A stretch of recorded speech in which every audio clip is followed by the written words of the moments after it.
से सभी को आत्मनिर्भर कर दिया। ओम ह्रूमश्चतुर्शताचार्य श्री विद्यासागर महामनिन्द्रेभ्यो जयमालाय पूर्णार्घम निर्वपामूर्ति स्वाहा। नमोस्तुते। ओम नमः शुद्धेभ्यः। ओम नमः शुद्धेभ्यः। ओम नमः शुद्धेभ्यः। अहिंसा परमो धर्म की, आचार्य गुरुवर श्री कुंद कुंद भगवान की, आचार्य गुरुवर श्री ज्ञान सागर मुनि महाराज की,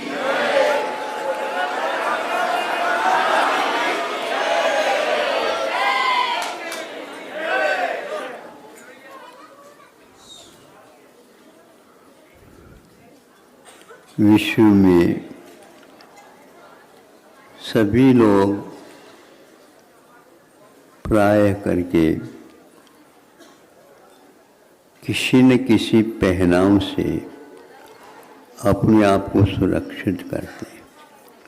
पहनाव का मतलब आपके वस्त्रादि लिए जाते हैं, चाहे शाकाहारी हो चाहे मांसाहारी हो, दोनों में यह वस्त्रों का प्रचलन चलता है। ये बात अलग है कि आदिवासी इलाका में ये वस्त्र बक्खल इत्यादि के माध्यम से भी उपयोग में आते होंगे।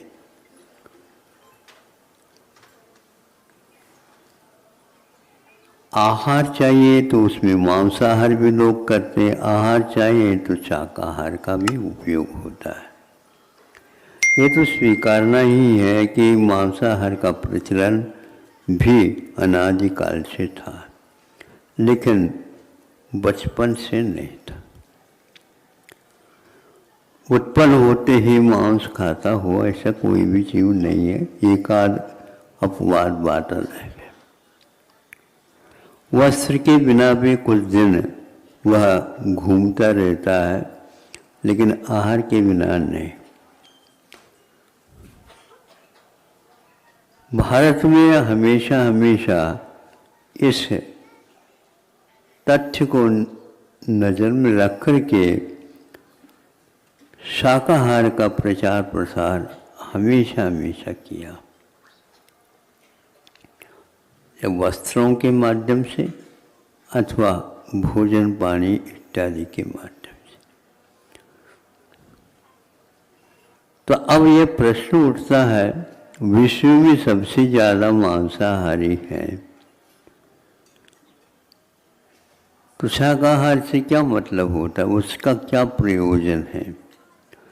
आप पढ़िए, इतिहास पढ़िए और आज का जो जीव विज्ञान है आदि उसका भी अवलोकन कर लीजिए। फिर इसके उपरांत उसके सेवन करने के उपरांत तो परिणाम निकलता उसके बारे में भी अध्ययन कर लीजिए। विश्व में जितने भी देश हैं उन सब देशों ने ये तय कर लिया है, मांसाहार की अपेक्षा से शाकाहार के माध्यम से बुद्धि बहुत अच्छी चलती है।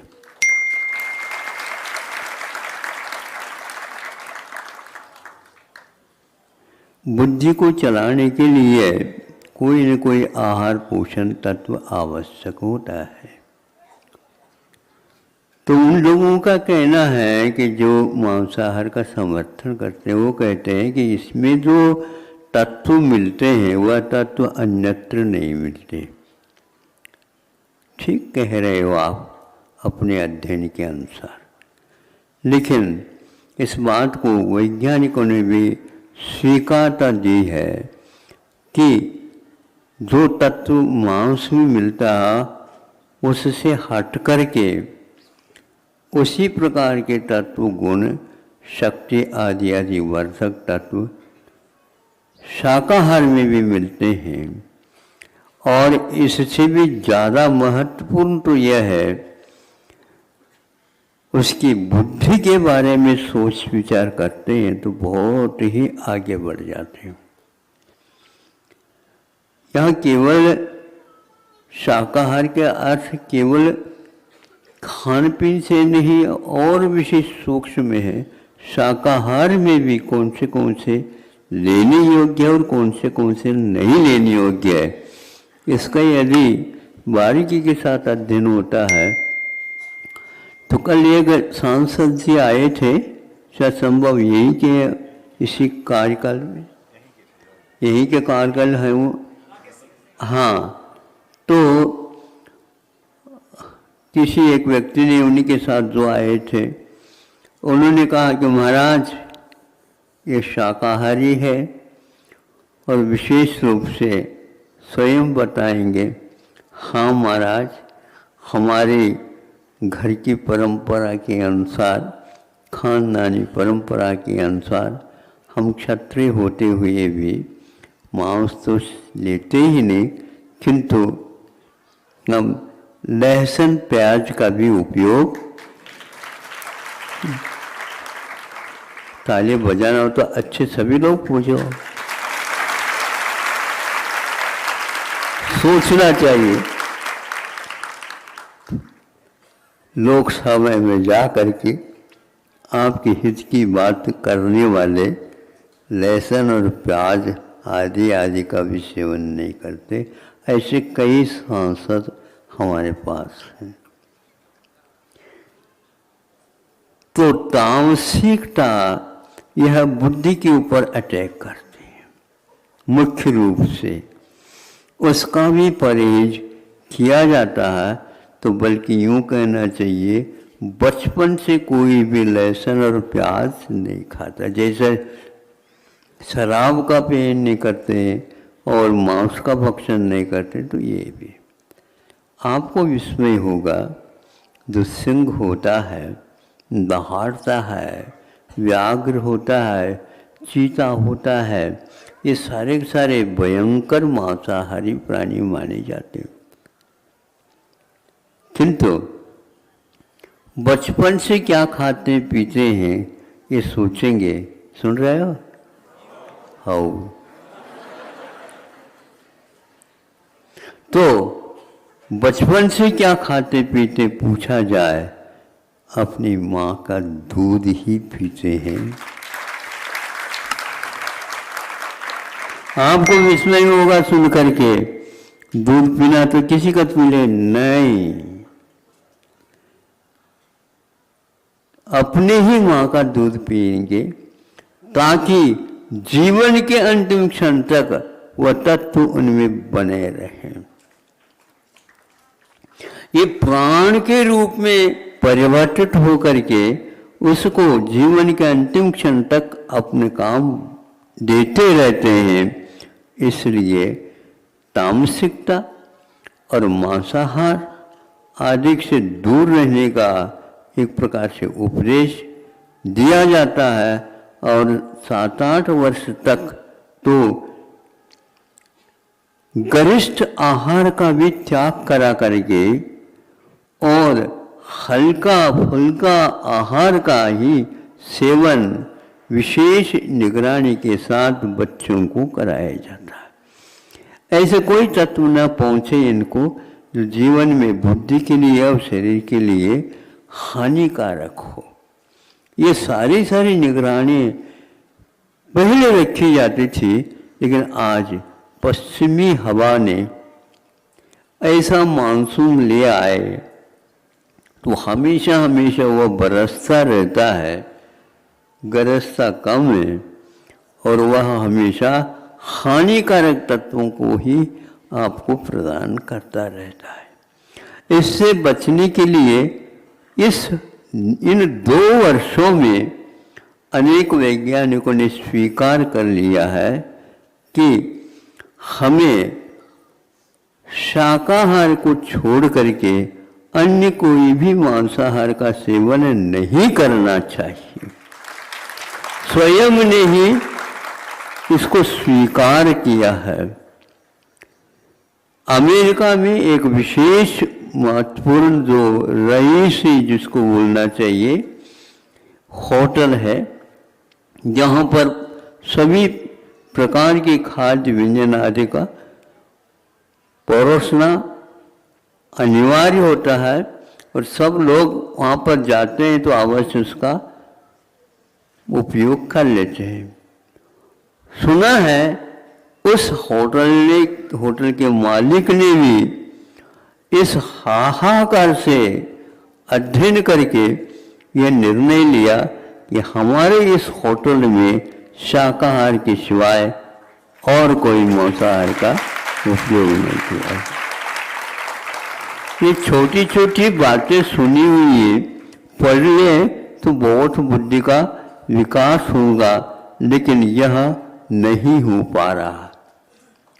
पहले शुरुआत में जब यह फैलाव देखा इस रोग का और इसके परिणाम भी देखा तो सभी के साथ साथ चीन ने भी, जहाँ तक मुझे सुनने में मिला, उन्होंने ये कहा कि नहीं, अब हमें मांस का नहीं किंतु तरकारी, फल फूल इत्यादि का ही उत्पादन करना चाहिए ताकि ये भयंकर रोगों से अपने इस आबादी को बचा सके।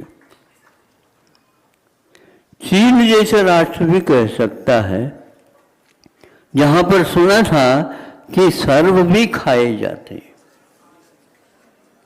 सर्प के नाम सुन करके आप लोग घबराते होंगे, लेकिन वे आगे और पीछे दोनों छोर को निकाल करके बीच में से वो जैसे आप तरकारियां बना लेते हैं उस प्रकार करते हैं। उन व्यक्तियों के दिमाग में भी यह बात उपज गई है कि हमें इस मांसाहार से जनता को बचाना चाहिए, क्योंकि इसमें ये विकास के तत्व कम है, विनाश के ज़्यादा है। क्षणिक भले ही हो, इन इस बात को स्वीकार कर रहे हैं। अपने यहाँ यह हिंसक पशु पक्षी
तो ये कह रहा था कि जितने भी पशु पक्षी हिंसक भी हो, किंतु अपनी संतान को वे उस मांस से बचा करके उस प्रकार का सेवन कराते हैं जो उसके लिए हानिकारक नहीं होता। एक सूक्ष्म बात मैं आपके सामने रख रहा हूं। कुछ पक्षी ऐसे होते हैं, वो विशेष रूप से आहार में, यह जैनाचार्यों ने भी स्वीकारा, विज्ञान ने धीरे धीरे स्वीकारना प्रारंभ कर दिया है। वो ये है कि ऊष्मा प्रदान कर देता है। यह भोजन का एक अंग है। ऊष्मा का अर्थ यह है कि वह अंडा दे देता है पक्षी, और दो कोई भी अंडे हैं, उस अंडे के ऊपर अवश्य वहां बैठ जाता है और इसके माध्यम से उसे वह तत्व पहुंचाता है जो जीवन के अंतिम क्षण तक उसके पर मैंने पंखों में काम करती रहती है। यह विज्ञानी ने, किंतु सिद्धांत ग्रंथों में भी इसका उल्लेख है। आप लोग अपनी दृष्टि को थोड़ी सी ऊष्मा युक्त बनाइए और अपने बच्चों को देखा करें। उसके माध्यम से वह अवश्य कभी भी अपने जीवन काल में नेत्र ज्योति से कमजोर नहीं होगी। आज तो जन्म से ही चश्मा लग रहा, महाराज जन्म से नहीं, भीतर से ही लेकर के आ रहा। क्यों? वहीं से नंबर प्रारंभ हो गया। जैसे बच्चों को 365 पार करने के उपरांत अंक मिलते हैं, नंबर मिलते हैं, किंतु आपके यहाँ संतान जो आ रहा वो पेट में ही नंबर लेकर के आ जाता। क्या करेंगे आप बताओ? अब विद्यालय जाने की कोई आवश्यकता नहीं, नंबर तो पहले से मिल रहा है। कमजोर इस प्रकार होता चला जा रहा है।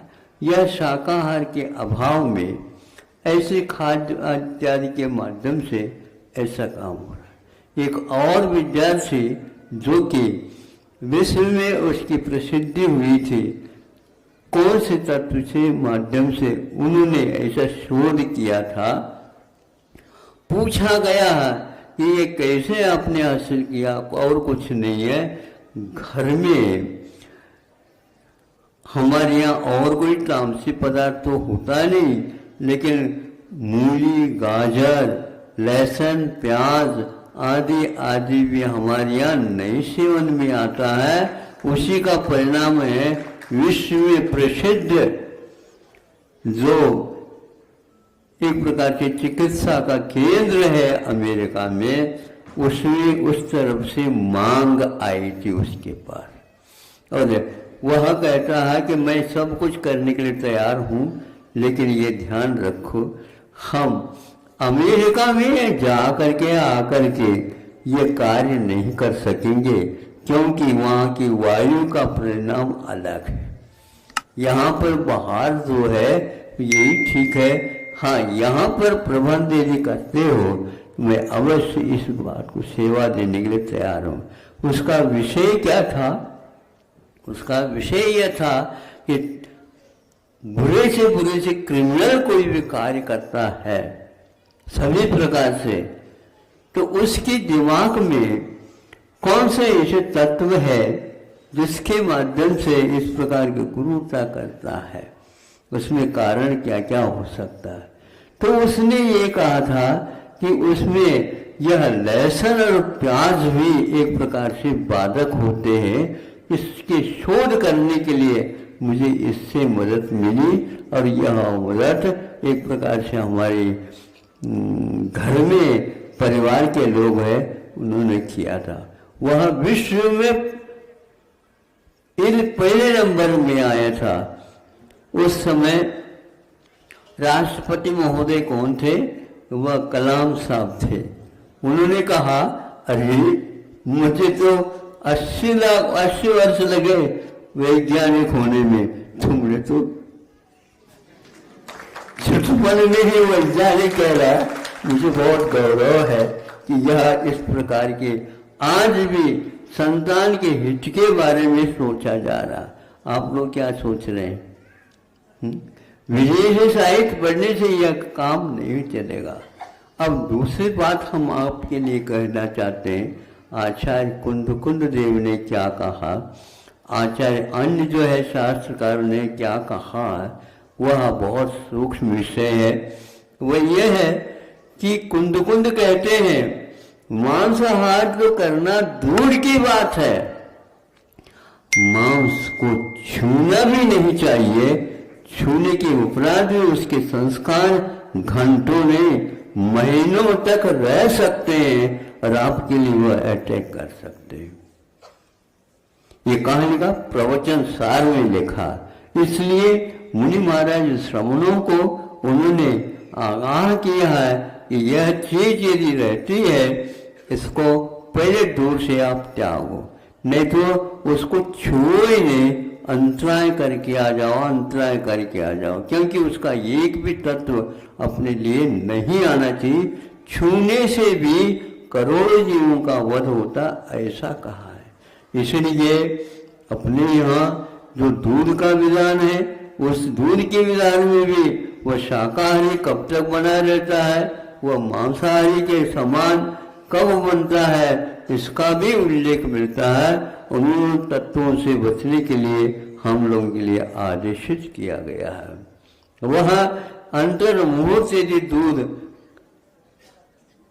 गाय के स्तनों से निकला हुआ है तो उसको अंतर्मुहूर्त के भीतर सेवन करो, और उसको प्रासुक यानी सेवन करने योग्य बनाना चाहते हो तो एक उसमें लिए थोड़ी सी गर्माश पैदा करो, यानी उसको गर्म कर लो। आप तो सब कुछ गर्म कर लेते हो, माथा भी गर्म कर लेते हो, लेकिन दूध को इस ढंग से गर्म नहीं करते हो। एकदम पीना नहीं, पहलवान वही पी ले। बच्चों को कभी भी सीधे दूध उतार के नहीं पिलाते, उसमें थोड़ी सी पानी, फिर इसके उपरांत उसको गर्म करना, फिर बाद में पहुंचाना, ताकि उसके लिए हानिकारक ना हो। तो सभी पशु पक्षी, हिंसक और अहिंसक सभी लोग संतान के लिए एक साथ आहार नहीं देते, किंतु वह सर्वप्रथम तो अपना ही दूध पिलाती है माँ, फिर इसके उपरांत दूसरे नंबर में गैया का नंबर आता है। समझ में आ रहा? गौशाला में बैठे हो, गौशाला चलाते भी हो, हैं? चलाते हो, लेकिन उसके महत्व को समझने का प्रयास करो। इतना ही मैं समझता हूँ आज कि वस्त्र के ऊपर यदि मटन टैलर नाम का जो पॉलिश है अनिवार्य हो जाता है उन धागों के सूतों के ऊपर, अब वह कब तक उसने अपना संस्कार रखता है मैं नहीं कह सकता, क्योंकि वह हमेशा हमेशा उसके साथ बना रहता है। सूक्ष्म से सूक्ष्म एक अंतिम उदाहरण दे करके, क्योंकि आप लोगों को उदाहरण के माध्यम से याद रखने की सुविधा हो जाती है और हमें प्रवचन में सुविधा हो जाती है। वह यह है कि चरस होता, चरस जो किसान दो बैलों के माध्यम से, किसी के माध्यम से, आज तो यंत्र चालू हो गए, मशीन आ गए, किंतु पहले ऐसा चलता था, किंतु वह चरम का होता था। उसके पानी को पीने से पहले सभी लोग मना करते थे।